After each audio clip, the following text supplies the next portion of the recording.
नमस्कार दोस्तों, आज की वीडियो में हम बात करेंगे कॉमन ट्रिक्स जो कि स्कैमर्स यूज़ करते हैं या फिर 10 ऐसे फ्रॉड जो आजकल की सोशल मीडिया की लाइफ में आप कॉमन है और आप काफ़ी सारा स्कैम हो रहा है।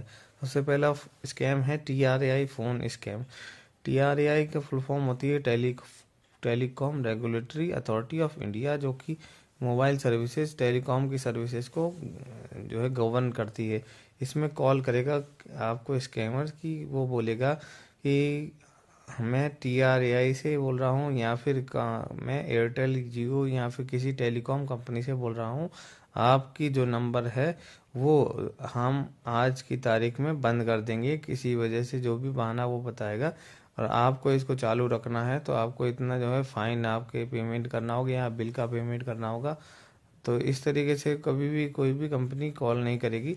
अगर आपकी सर्विसेज बंद होनी होगी तो पहले से आपको मैसेज किया जाता है कि आपकी सर्विस इस तारीख से बंद होने वाली है। तो उस केस में आप अपनी कंपनी से कंफर्म करें, पहले कस्टमर केयर पे बात करके, तो उसके बाद कोई डिसीजन लें। ठीक है, इस तरह से कभी भी TRAI आपके सस्पेंड नहीं करेगा सर्विसेज।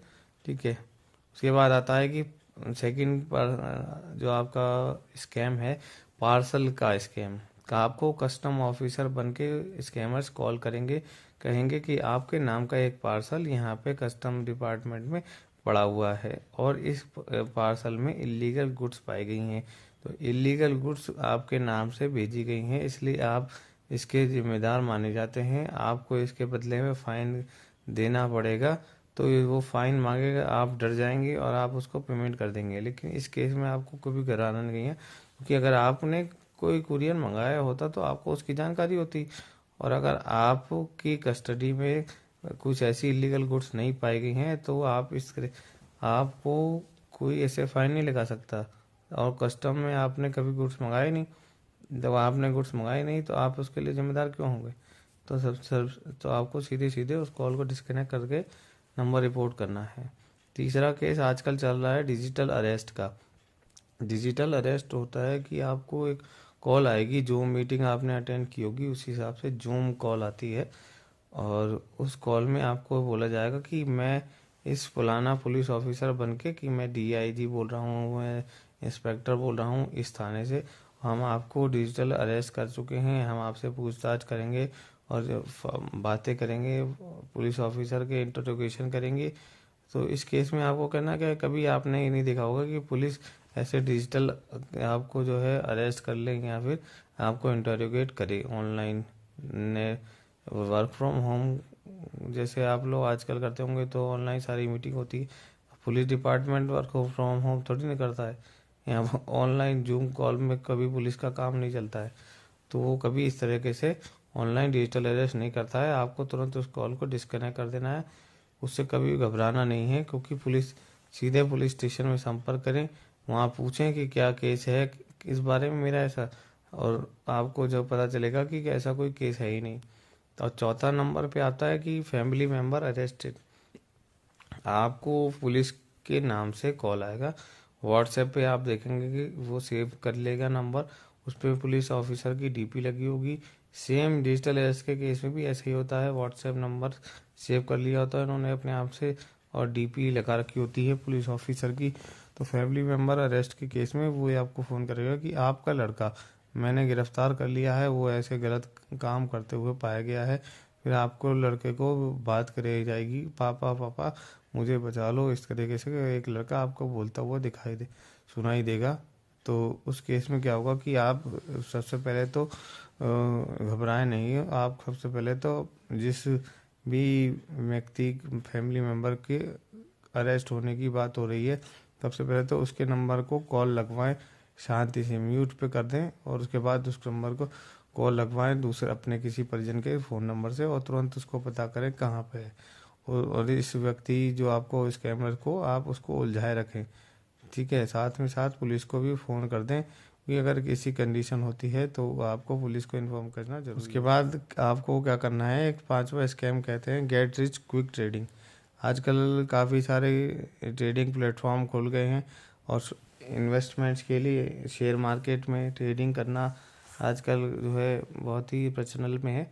तो सोशल मीडिया पे आपको फेसबुक के थ्रू या इंस्टाग्राम के थ्रू एडवर्टाइजमेंट दिखते होंगे कि आप को मैंने 100% का रिटर्न दिया है, 200% का रिटर्न दिया है। तो इन्वेस्टमेंट का एक रूल है, जब तक आप खुद नहीं सेटिस्फाइड हो जाएं तो आपको इन्वेस्टमेंट नहीं करना चाहिए। आप जब तक उस चीज़ में ना पड़ें, समझ में ना आए, तो आप कभी भी उस तरह का पैसा ना लगाएं। कोई और आपके भी यहाँ पे पैसा लगा रहा है तो वहाँ पे रिस्क ज़्यादा होता है। तो इस केस में क्या है कि कभी भी ऐसी कोई भी एडवर्टाइजमेंट या फिर प्रॉमिसिंग एड्स के थ्रू रिटर्न जो है नहीं मिलते हैं। कभी वो कहेगा 200% है, तो ये ज़्यादातर स्कैम्स होते हैं। इसको अवॉइड करें, किसी अपने प्रोफेशनल के थ्रू या फिर कोई जानने वाले को के थ्रू ही इन्वेस्टमेंट करें या अपनी समझ से इन्वेस्टमेंट करें। फिर आता है इजी टास्क या ऑनलाइन जॉब।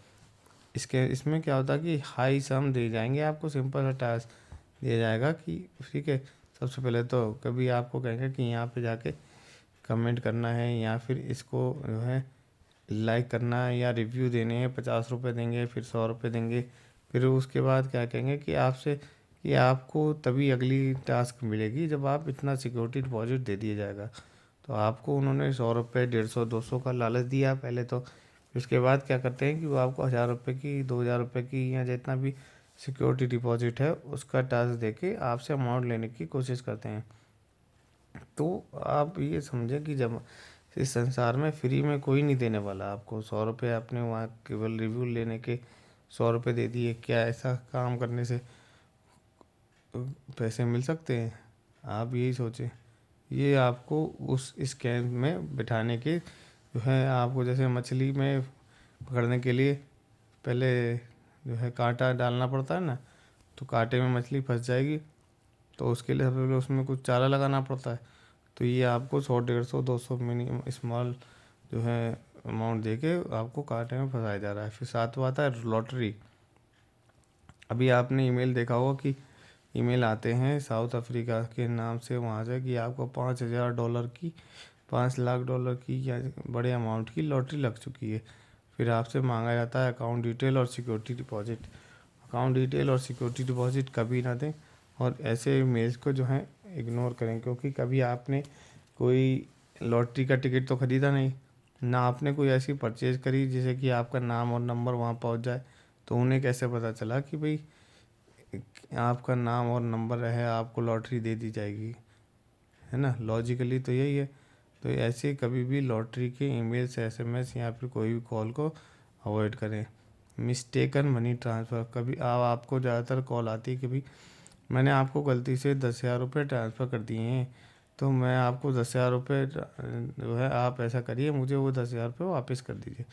तो उस केस में क्या होता है कि या तो वो ट्रांसफ़र का जो मैसेज होता है, टेक्स्ट मैसेज जो मोबाइल पे आता है, उसको जो है मॉडिफाई करके बना के 10,000 रुपये का फ्रॉड, मतलब झूठा मैसेज बना के आपके मैसेज नंबर पे भेज दिया जाता है। या फिर आपको जो है वो एक स्क्रीनशॉट जो गूगल पे से जो आप पेमेंट करते हैं या फिर फ़ोन पे जैसी भी वो सर्विस आता है, उससे आपको मैसेज कर दे, बना के डुप्लिकेट मैसेज कर दिया था कि देखिए मैंने आपको 10,000 रुपये भेज दिए हैं, आपके खाते में भेज भी चुके हैं। तो ऐसे में क्या करना है कि आपको कोई जल्दी नहीं करनी है। मान लीजिए आपके खाते में आ भी गए 10,000 रुपये, तो आपको क्या पड़ी है? आप पहले, सबसे पहले जब तक चेक नहीं कर लें अपने खाते में, तब तक एक भी रुपया वापस ना करें। उससे कहना कि भाई भाई साहब, हम आपको पहले, हम अपने खाते में चेक तो कर लें, आपने भेज दिया बहुत अच्छी बात है, लेकिन मैं जब तक अपने खाते में आए नहीं तब तक मैं कैसे मान लूँ कि मेरे को आपने ट्रांसफ़र किए हैं? कभी कभी ऐसा भी होता है कि आपको पेमेंट ट्रांसफ़र किया और बीच में अटक गया, किसी भी तरीके से ट्रांजैक्शन सक्सेसफुल नहीं हो पाया, तब भी तो आपके खाते में नहीं आ पाते हैं। तो जब तक आप अपने खाते में मनी चेक न कर लें, तब तक ऐसा कोई भी ट्रांजैक्शन जो है वो माने नहीं कि वो सही है। उसके बाद क्या था, केवाईसी एक्सपायर्ड। आपके पास कॉल आएंगे बैंक से कि आपकी केवाईसी एक्सपायर्ड हो चुकी है, केवाईसी अपडेट कराने के लिए सबसे पहले आपको खाता नंबर बताया पूछा जाएगा, खाता नाम पूछा जाएगा, फिर कहेंगे कि केवाईसी का ओटीपी भेजा जाएगा और उसके लिए क्रेडिट कार्ड की डिटेल बताइए और डेबिट कार्ड की डिटेल बताइए। तो वो सब डिटेल बता के आपका पेमेंट कर लिया जाएगा और सीवीवी पूछा जाएगा। और उसके बाद तो इस तरीके से कभी बैंक ऐसे आपको केवाईसी ऑनलाइन नहीं कराता है, और ऑनलाइन कभी भी कॉल पे अपनी केवाईसी की डिटेल्स ना शेयर करें। आपको कभी केवाईसी करानी है तो बैंक जाकर ही केवाईसी कराएं। फिर आता है कि इनकम टैक्स रिफंड के नाम पे आपका एक और नया फ्रॉड आता है।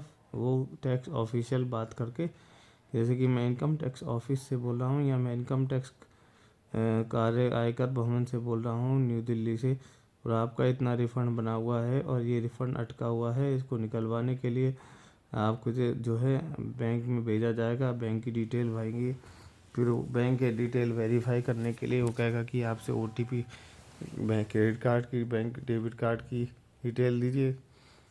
तो ये जो फ्रॉड है, इस केस में क्या कह रहे हैं, टैक्स डिपार्टमेंट का जो कभी आपने रिफ़ंड फाइल करवाया होगा आईटीआर, तो उसमें प्रोसेस होता है कि इनकम टैक्स के पोर्टल पे ही आपको बैंक अपना ऐड करना होता है।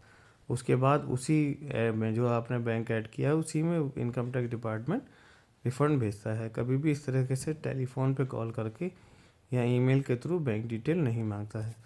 तो इन तरीके की जो 10 हमने डिस्कस की, इसके अलावा भी कई सारे फ्रॉड हैं। तो सबसे पहला तो सुरक्षित रहने का तरीका यही है कि आप अपना दिमाग खोले रखें। कोई भी अगर कॉल आती है तो उसको तुरंत आप रिस्पॉन्स ना दें। पहले 2 मिनट सोच लें कि क्या ऐसा सही हो सकता है, उसके बाद उसको चेक करें, ठीक है। और ऑथराइज्ड पोर्टल के थ्रू ही काम करें, ऑथराइज्ड ऑफिसर के थ्रू काम करें, जितना पॉसिबल हो ऑफलाइन काम करें। ऑनलाइन कोई भी डिटेल किसी से भी ओटीपी, सीवीवी या फिर क्रेडिट कार्ड, डेबिट कार्ड की डिटेल वो शेयर ना करें। आशा है मेरी ये वीडियो आपको अच्छी लगेगी। धन्यवाद।